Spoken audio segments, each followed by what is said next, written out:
Dieu te délivre de ton péché et de ta nature de péché. Heureux l'homme à qui le Seigneur n'impute pas son péché. Romains 4, le verset 8. Aujourd'hui, je ne viens pas t'accuser avec tes péchés, je ne viens pas t'accabler avec ce que tu as pu faire, mais je viens te parler d'une solution en Christ. Oui, d'une solution en Christ. Parce que Dieu te délivre de ton péché et de ta nature de péché. Quand la lumière de Dieu vient sur ta vie, qu'est-ce que tu fais? Tu te rends compte de ton péché et tu confesses ton péché, Dieu te pardonne. Quand la lumière de Dieu vient sur ta vie, ça se passait ton boussole de tasse, tu donnes ta vie à Jésus. Et quand tu donnes ta vie à Jésus, tu te rends compte de tous tes péchés que tu as pu commettre, tu les énumères et tu demandes à Dieu de te pardonner. C'est là qu'intervient le sang de Jésus. Le sang de Jésus agit en ta faveur. Mais le sang de Jésus est d'abord pour Dieu. Le sang de Jésus empêche Dieu de t'imputer ton péché et empêche la colère de Dieu sur toi. Ok?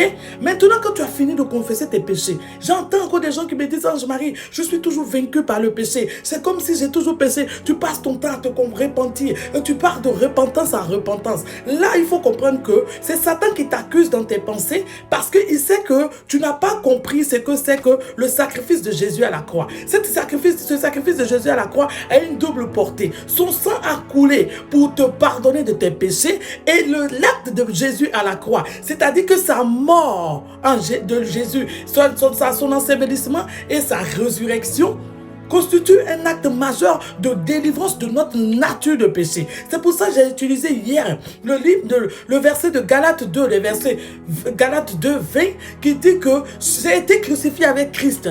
Si je vis, ce n'est plus moi qui vis, mais c'est Christ qui vit en moi. Donc Jésus, en allant mourir à la croix, ça a attaqué un problème très important, c'est-à-dire que la nature intrinsèque de l'homme, la nature de péché. Il ne faut plus laisser Satan t'accabler, t'accuser et te mettre plus bas que terre parce que tu passes de repentance en repentance.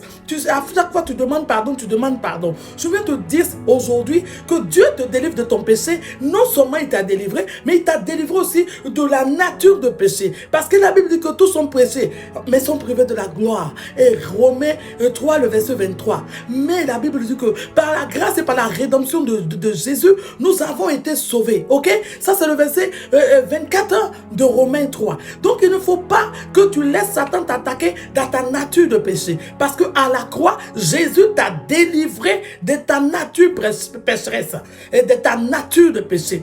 Seigneur, je prie dans le nom de Jésus, afin que tu donnes à toute personne qui écoute cet enseignement, Éternel, qui écoute cette parole, de savoir qu'à la croix, le sang de Jésus parle en faveur de ses péchés et que l'acte de Jésus, le fait qu'il soit crucifié, agit sur nous délivre de notre nature de péché. À toi la gloire, au nom de Jésus.